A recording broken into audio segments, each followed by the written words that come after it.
Jormo aperçut une petite créature décharnée derrière un des arbres qui composaient la forêt.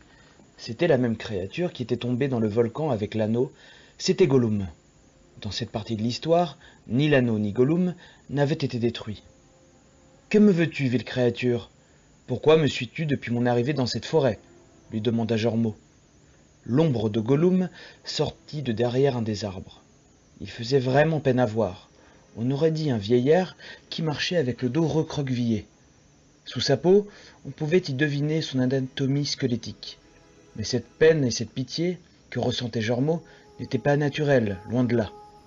Les voleurs, les sales petits voleurs, ils nous l'ont volé, mon précieux Gollum, Gollum. Hurla Gollum en régurgitant son propre nom. Qui sont les voleurs ? Et qui est votre précieux ? Je peux vous aider dans votre quête.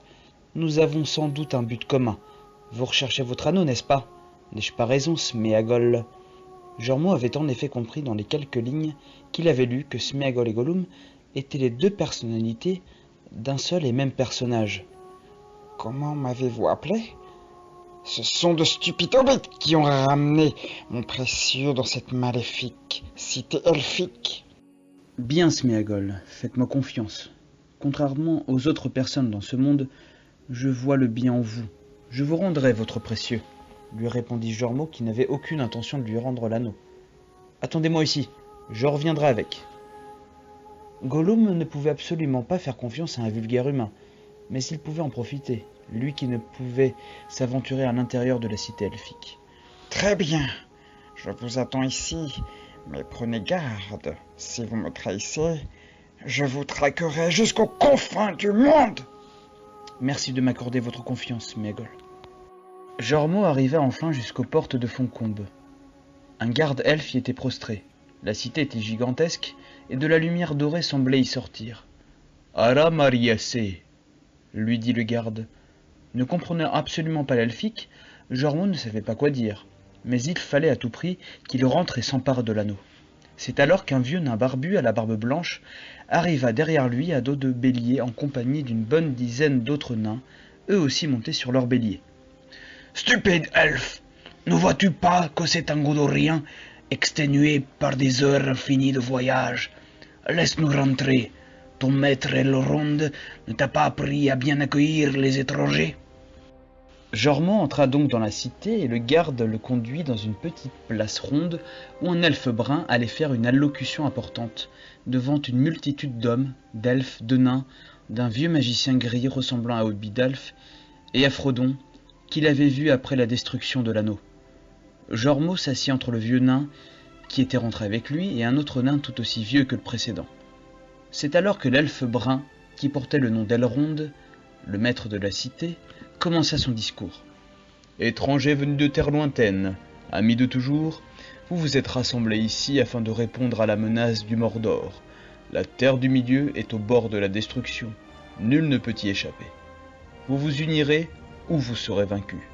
Chaque race est liée à ce destin, à ce sort commun. Montrez-leur l'anneau, Frodon. » Frodon se leva de sa chaise et mit l'anneau que convoitait Jormo sur une magnifique pierre qui se trouvait devant Elrond. « Alors c'est vrai, » dit un humain d'une petite quarantaine d'années. Il portait le même blason que celui qui ornait le plastron de Jormo. « Lors d'un rêve, j'ai vu à l'est le ciel s'assombrir, mais à l'ouest, une pâle lueur persistait, et une voix s'écriait « Votre fin est proche. Le fléau d'Isildur a été retrouvé. Le fléau d'Isildur. Boromir !»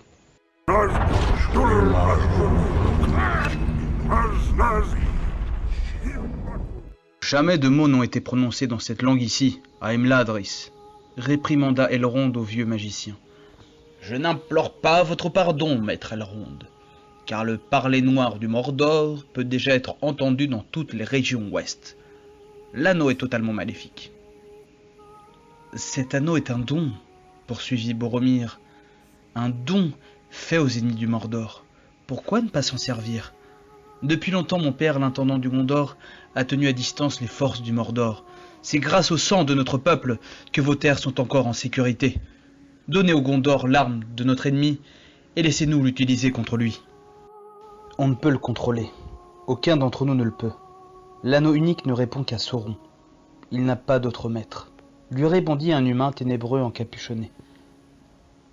Et qu'est-ce qu'un rôdeur connaît à ces choses-là? Ce n'est pas un rôdeur, c'est Aragorn, fils d'Arathorn. Vous lui devez serment d'allégeance, dit un elfe à l'allure svelte. Aragorn, le descendant d'Isildur, dit Boromir entre surprise et contestation. Et l'héritier du trône du Gondor. À vos dates, Legolas, dit Aragorn pour éviter les conflits. Le Gondor n'a pas de roi, il n'en a pas besoin. Aragorn a raison, nous ne pouvons l'utiliser. Vous n'avez pas le choix, l'anneau doit être détruit, dit Elrond qui voyait que le conseil n'aboutissait à rien pour le moment. Un nain se leva brusquement avec sa hache et s'avança promptement vers l'emplacement de l'anneau. Qu'attendons-nous pour le faire? C'est alors qu'au moment où il frappa l'anneau avec sa hache, le nain fut projeté de plusieurs mètres en arrière. L'anneau n'avait absolument rien, au grand soulagement de Jormungand. L'anneau ne peut être détruit, Gimli, fils de Glóin, par aucun moyen en notre possession. L'anneau a été forgé dans les flammes de la montagne du destin. Il n'y a que là qu'il puisse être détruit. Il faut l'emporter dans les profondeurs du Mordor et le jeter dans l'abîme flamboyante d'où il est apparu autrefois.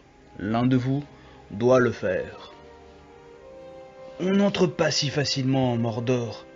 Ces portes noires ne sont pas gardées que par des orques. En ces lieux, il y a un mal qui ne dort jamais, et le grand œil est toujours attentif. C'est une terre dévastée, stérile, recouverte de braises, de cendres, de poussière. L'air qu'on ne respire n'est que vapeur empoisonnée. Même 10 000 hommes n'en viendraient pas à bout. C'est une folie. N'avez-vous pas entendu ce que le seigneur Elrond a dit? L'anneau doit être détruit. Et je suppose que vous croyez être celui qui doit le faire? Lui demanda Gimli, qui avait une aversion pour le peuple des elfes. Si nous échouons, qu'arrivera-t-il? Que se passera-t-il quand Sauron récupérera son anneau? J'aimerais mieux mourir que de savoir cet anneau dans les mains d'un elfe. Oui, nul ne peut se fier à un elfe. Une grande partie des membres du conseil se levèrent et se disputèrent pendant de longues minutes. Jormungand était resté assis sur sa chaise et voyait l'anneau, sujet de maintes discussions et disputes en cours. Mais ce n'était pas encore le bon moment pour s'en emparer. « Je vais le faire !» dit Frodon, avec sa petite voix qui avait du mal à se faire entendre. « Je vais le faire! Je vais porter l'anneau à Mordor, bien que je ne connaisse pas le moyen. »« Je vais vous aider à porter ce fardeau, Frodon Sacquet, aussi longtemps que vous aurez à le porter. Si par ma vie ou ma mort je peux vous protéger, je le ferai. Mon épée est vôtre.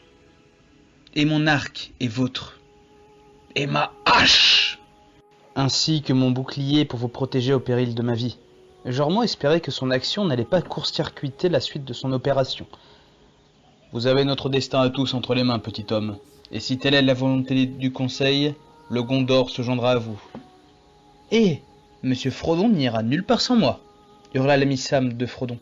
« Non, en effet, il n'est guère possible de vous séparer, et cela même lorsqu'il est convoqué à un conseil secret, et vous non. »« Nous venons aussi. Il faudrait nous renvoyer chez nous, attachés dans un sac, pour nous en empêcher. Et quoi qu'il en soit, vous avez besoin de gens intelligents pour ce genre de mission.